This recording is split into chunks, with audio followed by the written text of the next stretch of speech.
Good evening church family, आप सबका स्वागत करते हैं आज की शाम की सभा में। थैंक यू सो मच आप सभी के विश्वास योग्यता के लिए। Thank you so much, really really thank you so much. Okay, इफिसियों का चौथा अध्याय उसकी 27वीं पंक्ति, शैतान को अवसर न दो। राइट, शैतान को अवसर मत दो, कि उसके बारे में आज मैं आपसे बात करना चाहता हूँ। लेकिन उससे पहले प्रार्थना करते हैं। प्रभु यीशु, धन्यवाद आज के दिन के लिए और एक सुंदर समय के लिए। परमेश्वर पिता, इस सभा में हमें आशीष देना, इस सभा में आप रियली हमसे बातें करना, आपके वचन के द्वारा आप हमसे बातें करना। हमें रियली आपकी आवाज़ की ज़रूरत है। धन्यवाद देते, आपकी महिमा करते हैं। प्रार्थना यीशु मसीह के नाम से करते हैं, आमीन आमीन। थैंक यू सभी के फेथफुलनेस के लिए, विश्वास योग्यता के लिए। ओके, शैतान को अवसर ना दो। ओके, हम कौन सी चीज़ों के लिए हम शैतान को अवसर देते हैं? अगर मैं कुछ कहूँ कि कुछ चीज़ें जो शैतान को बिल्कुल पसंद नहीं है, वो ये कि मनुष्य का परमेश्वर से प्रेम करना, परमेश्वर के प्रति विश्वास योग्य रहना, परमेश्वर के साथ चलना, परमेश्वर की आराधना करना, परमेश्वर से प्रार्थना करना और परमेश्वर के साथ साथ चलना। आई थिंक ये परमेश्वर की आज्ञा का पालन करना, ये सारी चीज़ें शैतान को रियली पसंद नहीं है। जैसे कि आदम और हवा परमेश्वर की आज्ञा का पालन कर रहे थे, लेकिन शैतान को पसंद नहीं आया, इसलिए उन्होंने कोशिश किया कि वो परमेश्वर की आज्ञा का पालन ना करें। राइट, इवन ऐसे कई सारी चीज़ें हमारे जीवन में भी करता है। तो उसी लिए शैतान एक मौका ढूंढता है हमारे जीवन में कि उसे एक अवसर मिल जाए जहाँ पर वो हमारे जीवन को नियंत्रण करे, कंट्रोल करे और हमें परमेश्वर के साथ चलने, परमेश्वर की आज्ञा मानने और विश्वास योग्य बने रहने से रोकने की कोशिश करता है। तो इसीलिए बाइबल ये कहती है कि शैतान को अवसर मत दो। हमारे जीवन में रियली विश्वासी को ज़रूरत है कि वो कभी भी परमेश्वर को कभी भी शैतान को अपने जीवन में अवसर ना दे। जो विश्वासी है उन्हें शैतान को अवसर नहीं देना चाहिए। आई थिंक हमें ये समझ के लेना चाहिए कि हमारे लाइफ में अटैक हो सकती है, हमारे आत्मिक जीवन में अटैक हो सकता है, हमारे विश्वास में अटैक हो सकता है, हमारे क्रिश्चियन प्रेयर लाइफ में अटैक हो सकता है, हमारे जो जॉयफुल लाइफ है, वर्शिप लाइफ है, उसमें अटैक हो सकता है। लेकिन इन सारी चीज़ों में हमें ये कोशिश करने की ज़रूरत है कि हम शैतान को अवसर ना दें। शैतान को रियली मौका चाहिए कि हमें किस तरह से गिराए, किस तरह से हमें भटकाए, किस तरह से हमें परमेश्वर से दूर ले चले। राइट, हमेशा के लिए वो विश्वासी को परमेश्वर से अलग तो नहीं कर सकता, लेकिन जो परमेश्वर की सोच और परमेश्वर की योजना है उसमें हमें जीवन जीने से रोकने की कोशिश करता है। कई बार शैतान विश्वासी को प्रार्थना करने से नहीं रोक सकता, आराधना करने से नहीं रोक सकता। तो कई बार वो कोशिश करता है कि उसके अंदर से वो जो आनंद है उसे छीन लूँ और उसके बाद विश्वासी प्रार्थना और आराधना तो करे लेकिन बिना आनंद के साथ। इवन कई बार वो हमें बाइबल पढ़ने से नहीं रोक सकता, लेकिन वो हमारे अंदर के आनंद को चोरी कर लेता है ताकि हम बाइबल तो पढ़े लेकिन आनंद से ना करें। और शैतान इस तरह का मेरा आराधना, इस तरह का मेरा बाइबल पढ़ना, इस तरह का मेरी प्रार्थना जो बिना जॉय, बिना आनंद के हो, तो वो आई थिंक परमेश्वर ऐसी चीज़ों से रियली खुश नहीं होता। इसीलिए मैं बोलना चाहता हूँ आज की शाम कि हम विश्वासी को रियली ये समझने की जरूरत है कि हम शैतान को अवसर ना दें अपने जीवन में। इसी बाइबल में, इसी चौथे अध्याय में 3-4 चीज़ें जिसके बारे में पौलुस लिखता है कि जिसके जरिए हम शैतान को अवसर देते हैं। तो उन्हीं चीज़ों के जरिए हमें ये कोशिश करनी चाहिए कि हम रियली अपने जीवन में शैतान को कहीं भी अवसर ना दें। राइट, सो लेट्स कुछ चीज़ें अगर मैं उसके बारे में, शैतान को मौका चाहिए, शैतान को हमारे जीवन में रियली मौका चाहिए, लेकिन हम कोशिश करना चाहिए कि हम अपने जीवन में शैतान को कभी मौका ना दें। लेट्स कुछ पॉइंट देखते हैं। ओके, लेट्स 25वीं पंक्ति में कहता है कि इस कारण झूठ बोलना छोड़कर हर एक अपने पड़ोसी से सच बोले, क्योंकि हम आपस में एक दूसरे के अंग हैं। सो मे बी मैं कहूँ कि झूठ के जरिए कई बार लोग शैतान को मौका दे देते हैं और शैतान उनके पूरे जीवन को कंट्रोल कर लेता है। झूठ के जरिए आप एक झूठ बोलोगे और उसके बाद उस एक झूठ को छुपाने के लिए आप 100 झूठ बोलोगे और आपको रियली पता नहीं कि आप बार बार झूठ पे झूठ बोले जा रहे हो। और यही चीज़ें रियली देखा जाए तो शैतान को रियली पसंद नहीं है कि विश्वासी आई थिंक बोलते ना, विश्वासी परमेश्वर के साथ सच्चाई में बने रहे। ये शैतान को रियली पसंद नहीं है। इसीलिए वो चाहता है कि हम जब कोई व्यक्ति झूठ बोलता है, शैतान उसकी कमजोरी को पकड़ लेता है। राइट, से हमें रियली ये पंक्ति बोलता है कि झूठ बोलना छोड़कर एक दूसरे के पड़ोसी से सच बोलो। राइट, जो सच है वो सच है। आई थिंक बोलो, झूठ आपको हमेशा के लिए नहीं बचाएगा। इवन झूठ कभी ना कभी, अगर मैं झूठ बोलता हूँ तो मेरे अंदर झूठ बोलने के बाद एक डर भी रहता है, और वो डर ये रहता है कि कहीं ना कहीं ये झूठ बाहर ना आ जाए। राइट, सच बोलने के बाद किसी को इस बात का डर नहीं रहता कि मैंने जो सच बोला है वो बाहर ना आ जाए, क्योंकि मुझे पता है कि मैंने जो सच जो अंदर था वही झूठ बोलते समय अंदर कुछ और होता है, बोलते कुछ और है, लेकिन सच बोलते समय जो अंदर होता है वही हम बाहर बोलते हैं। तो कई बार हम विश्वासी को रियली जरूरत है कि सच बोलना। कई बार सच बोलने के लिए हमें स्ट्रांग होता है कई बार, लेकिन हमें हमें लेट्स में बोलूँ कि हमारे अंदर इतनी हिम्मत तो होनी चाहिए कि हम सच को बोल सके, सच को साबित करें, राइट। और यीशु मसीह बोलता है मार्ग सत्य जीवन में हूँ। तो जब पवित्र आत्मा आया वो भी सच्चाई के वचन, हमें परमेश्वर के वचन सत्य है, हमें सच्चाई का साथ रहना चाहिए। हमें झूठ नहीं बोलना चाहिए। झूठ हमेशा के लिए हमें नहीं सुरक्षित करेगी। अगर झूठ हमें बचाएगी तो भी थोड़े समय के लिए बचाएगी, लेकिन हमेशा के लिए झूठ किसी का कवरिंग नहीं बना। तो आई थिंक ऐसा होता है, राइट। मैं झूठ बोलना चाहता हूँ, लेकिन मुझे सच पता है जो मेरे अंदर है, लेकिन मैं सामने वाले से झूठ बोलता हूँ, राइट। और वो झूठ बोलने के लिए मैं रियली प्लान करता हूँ कि मैं क्या झूठ बोलूँ। I think really like I think विश्वासी को इस बारे में रियली सीखना चाहिए कि जब मैं झूठ बोलने वाला व्यक्ति बनता हूँ तो मैं शैतान को मौका देता हूँ, राइट। क्या मौका देते हो? वो ये कि हम सच्चाई में ना बने रहे। झूठ मुझे सच्चाई से दूर लेके जाती है, और झूठ शैतान को झूठ परमेश्वर को रियली पसंद नहीं है। झूठ मुझे सच्चाई से दूर लेके जाता है। झूठ बोलने की वजह से मुझे लगता है कि हाँ मैं बच गया, लेकिन मुझे ये नहीं पता कि मैं एक तरह से पवित्र आत्मा को शोकित कर रहा हूँ, परमेश्वर को दुखी कर रहा हूँ। एक तरह से मुझे भी पता है कि मैंने झूठ बोला है, मुझे पता रहता है। बट कई बार हमें रियली हम मन में हम झूठ की योजना बनाते हैं। क्या झूठ बोलना है हम प्लान करके बोलते हैं, जो कि रियली अच्छा नहीं है। I think let's okay. झूठ बोलने के बाद इंसान बाद में अगर पकड़ा जाए तो अफसोस करेगा। सच बोलने के बाद इंसान बाद में अफसोस नहीं करेगा, क्योंकि उसको पता है मैंने जो बोला वो सच है। चाहे परिणाम स्ट्रांग हो, बुरा हो, लेकिन वो सच बोलने का अफसोस नहीं करते लोग। झूठ बोलने के अफसोस जरूर करेंगे। ओके। झूठ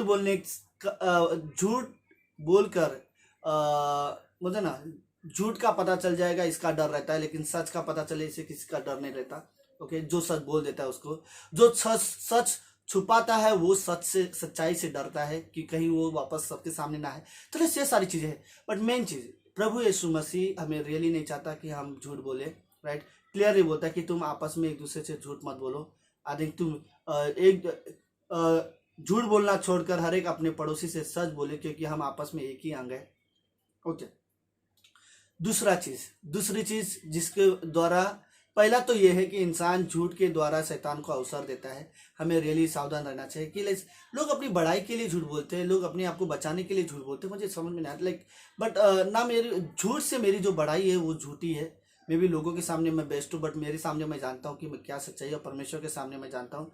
आई थिंक पता नहीं, बट विश्वासी को रियली झूठ नहीं बोलना चाहिए। ओके। दूसरी चीज मुझे इसमें लगता है कि वर्ष 26वीं पंक्ति में बोलता है, क्रोध तो करो पर पाप मत करो, सूर्यास्त होने से तुम्हारा क्रोध न रहे। तो दूसरी चीज गुस्सा, एंगर, राइट। पहला झूठ और दूसरा एंगर है। एंगर एक ऐसी चीज है जिसे हम दिखा देते हैं कि शैतान को मौका मिल जाता है कि हमें हमारे निर्णय को कंट्रोल करे और हमारे जीवन को कंट्रोल करे। एंगर के द्वारा हम रियली विश्वासी को सावधान रहना चाहिए कि हम गुस्से में कैसा बिहेव करते हैं। ओके। लेट्स इमेजिन कैन को इतना गुस्सा आया कि शैतान को अवसर मिल गया, और फिर कैन अपने गुस्से के कारण वो ये सोच भी नहीं रहा है कि मैं अपने भाई को जान से मार रहा हूँ। इवन कैन के लाइफ में ये बिल्कुल ख्याल नहीं आ रहा था कि मेरा बेटी नहीं ग्रहण हुआ है। ओके, कोई बात नहीं। बट कैन उस सोच में इतना गुस्से में इतना भरा हुआ था, उसके जो दिल में जो भी था नफरत इतनी भरी हुई थी, जो नफरत इतनी गुस्सा हुआ था, और उस गुस्से के वजह से कैन ने सोचा कि मैं अपने भाई को मार दूं, और वो अपने भाई को एक साजिश करके उसे मार देता है। बट इमेजिन कैन को ये नहीं पता मैंने अपने भाई को सिर्फ और सिर्फ गुस्से की वजह से, गुस्से में आकर मैंने उसे मार दिया। बट गुस्सा मैं करता हूँ, ओके, करता मैं हूँ जो भी मैं करता हूँ। कैन ने गुस्सा किया, कैन ने अपने भाई को मारा, लेकिन जो भाई को मारने का जो आइडियाज था, मैं बिलीव करता हूँ ये शैतान का था। ये शैतान हमारे प्रोजेक्शन के द्वारा हमारे कानों में ऐसे ख्याल लेते आता है कि हम एक गुस्से में हम कई बार ऐसे डिसीजन ले। और आई थिंक ओके,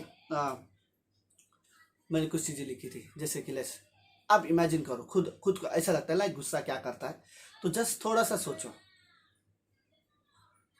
आप खुद याद करो गुस्से के समय आपने किस तरह से बातें की होगी। आप खुद याद करो गुस्से में आपने कैसे निर्णय लिए होंगे। इवन आप खुद याद करो जब आप गुस्से में होते हो तो आपके जो व्यवहार था एक दूसरे के प्रति वो कैसा रहेगा। मैं बिलीव करता हूँ कि गुस्से में जब भी मैं व्यवहार किया या जो भी मेरा स्वभाव रहेगा या गुस्से में जो भी मैंने किए रहेंगे, तो मुझे एक चीज़ तो डेफिनेटली हुआ रहेगा कि लाइक अफसोस हुआ रहेगा। इवन जब मन शांत हो जाता है तब हमें गुस्से के वजह से लोग रिश्ता तोड़ते हैं, गुस्से के वजह से लोग एक दूसरे को माफ़ नहीं करते हैं, गुस्से के वजह से लोग बुराई करना एक दूसरे की बुराई करना शुरुआत कर देते हैं, और गुस्से के वजह से ही लोग अपने अंदर की नफरत को पाल के रखते हैं। इवन कई सारे लोग एक दूसरे से काफ़ी सालों तक बात नहीं करते, गुस्से के वजह से एक दूसरे के साथ अच्छे से व्यवहार नहीं करते। गुस्से की वजह से हमारा जो एंगर जो है, जो गुस्सा है, वो नफ़रत को बढ़ावा देता है, राइट। हमारा जो गुस्सा है वो नेगेटिविटी को बढ़ावा देता है। हमारा जो गुस्सा है वो लोगों को माफ़ ना करने वाली लिए हमारा गुस्सा हमारे दिल को कठोर बना देता है। हमारा गुस्सा हमसे वो सारी चीज़ें करवाता है जो एक्चुअली में हम करना भी नहीं चाहते थे। आई थिंक रियली लाइक हमें रियली सोचना चाहिए कि हम गुस्से में हमारे शब्द कैसे होते हैं, राइट। आप जब प्रार्थना करते हो आपके शब्द कैसे होते हैं, आप जब गुस्से में होते हो तो आपके शब्द कैसे होते हैं। आई थिंक इसके बारे में हम सब अपने बारे में जानते हैं कि जब मुझे गुस्सा आता है तो मैं कैसा होता हूँ। तो मैं भी मेरा कहना ये है, शैतान को यदि मुझे अवसर नहीं देना है तो मुझे गुस्सा नहीं करना है। सूर्य अस्त होने से तक तुम्हारा गुस्सा जो है वो शांत हो जाए, राइट। ऐसा ना हो कि कईयों का जो गुस्सा है सालों साल रहते हैं, महीनों भर रहते हैं, और उसका रिएक्शन भी वैसा रहता है। एक दूसरे से ना मिलना, एक दूसरे से बातें ना करना, एक दूसरे से मुंह फेरना।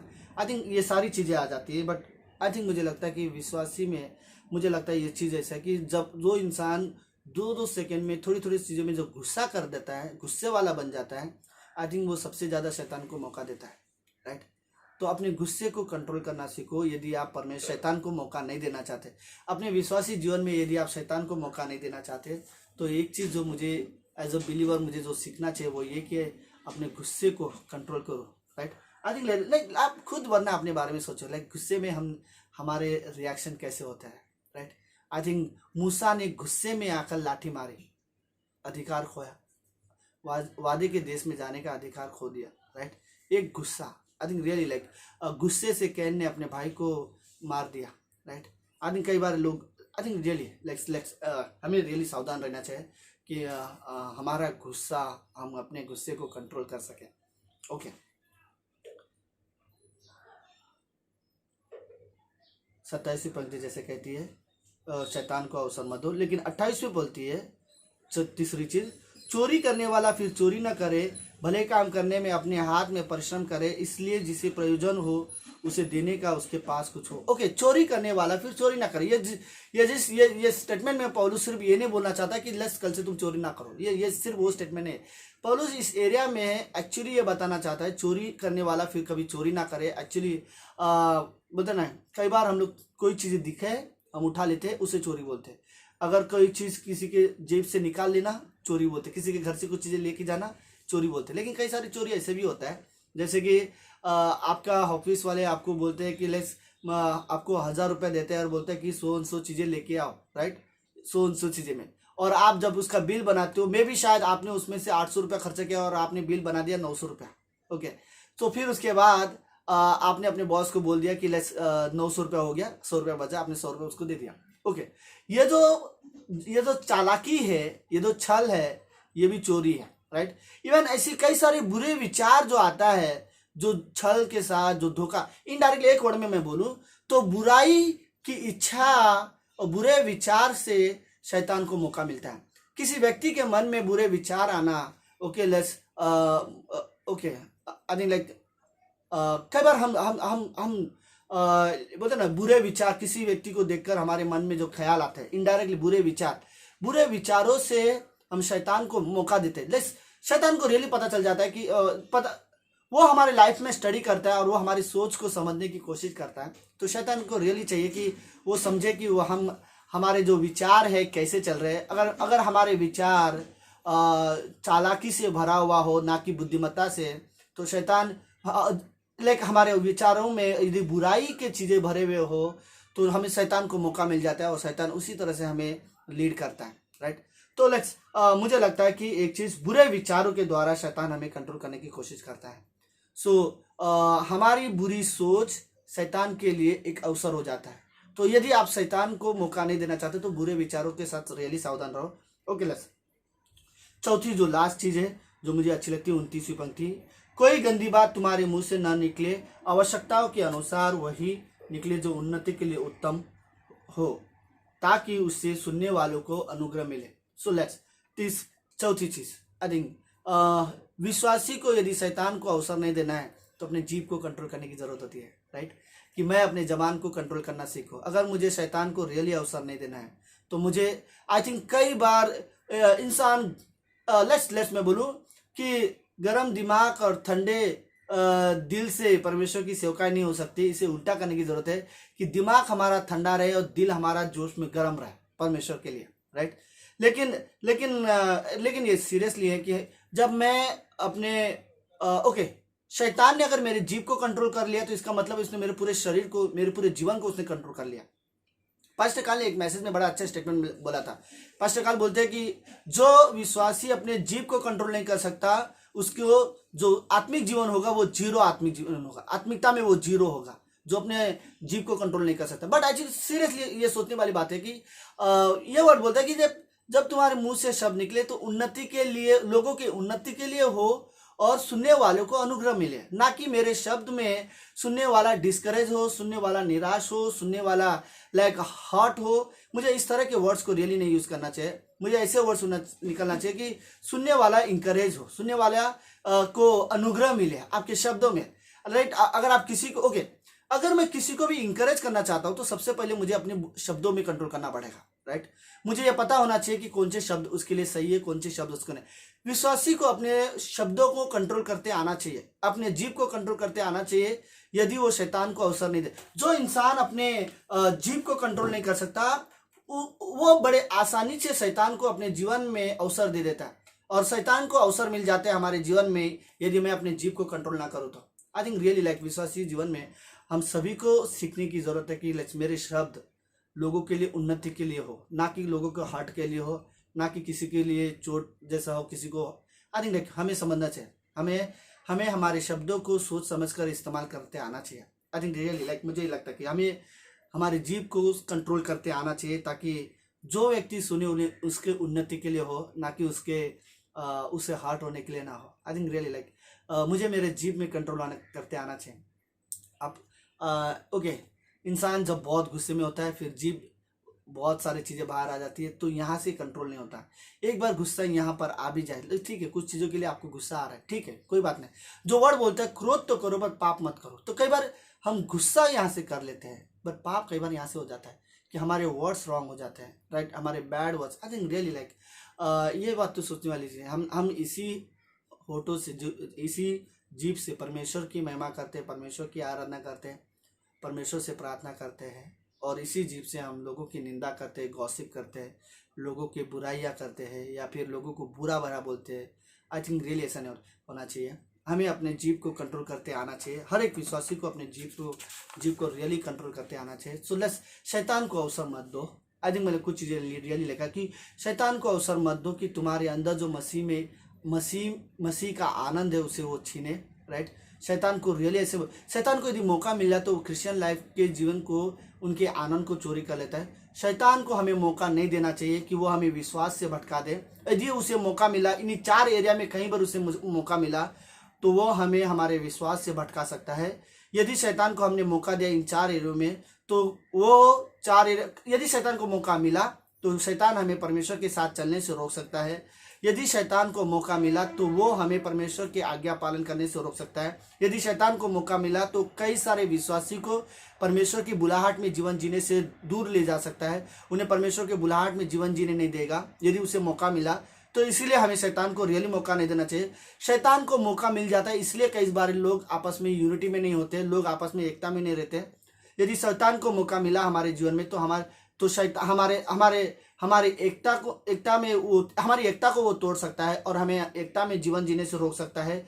यदि शैतान को मौका मिला तो वो कई बार लोगों के मन को भटकाने में हमारे मन को भटका देता है। कई बार लोग प्रार्थना करते हैं लेकिन फोकस नहीं कर पाते, आराधना के समय ध्यान नहीं दे पाते, वचन सुनते समय ध्यान नहीं दे पाते, क्योंकि शैतान उनके मन को भटका देता है। इवन कई सारे लोग जो अपना पहला प्रेम खो देते हैं, उसका कारण कि शैतान को उन्होंने मौका दिया है, और जैसे शैतान को मौका मिलता है तो वो उनके प्रेम से उन्हें अलग कर देता है, बोलते ना उनके पहला प्रेम को वो खो देता है। इवन शैतान को यदि मौका मिला तो वो विश्वासी के विश्वास पे अटैक करता है, कि जो तुम विश्वास करते हो उस पर अटैक करता है, और फिर हमारा विश्वास अविश्वास में बदल जाता है, हमारे विश्वास में डाउट आने लगते हैं। तो इसलिए बाइबल ये कहती है कि शैतान को अवसर मत दो। हमें रियली ज़रूरत है कि शैतान को अपने जीवन में कभी भी अवसर ना दे। मे बी लाइक कुछ चीज़ें मैं बोलूँ शॉर्टकट में कि मैं कैसे शैतान को अवसर ना दूँ। एक तो ये 4 एरिया जहाँ पे मुझे शैतान को अवसर नहीं देना है, लेकिन इन 4 एरिया में भी यदि मुझे शैतान को अवसर नहीं देना है तो मुझे क्या करना होगा। मैं कुछ चीज़ें लिखा। ओके, पहला 1, एकता में बने रहो, यूनिटी में बने रहो, आपस में यूनिटी में बने रहो। अगर आपस में यूनिटी अच्छी होगी तो हम शैतान को रियली मौका नहीं देंगे। हम विश्वासी में आपस में एक यूनिटी की जरूरत है। हमें रियली एक दूसरे की यूनिटी में एक दूसरे की बुराई नहीं होती, एक दूसरे के लिए बुरी सोच नहीं होती, एक दूसरे की निंदा नहीं होती। यूनिटी में एक दूसरे की उन्नति होती है, एक दूसरे के लिए इंकरेज करने वाली बातें होते हैं। तो आई थिंक मुझे लगता है कि हमारे बीच में एक यूनिटी में बने रहो तो हम शैतान को कभी अकेले मैं शैतान को काफ़ी बार मौका दे पाऊंगा।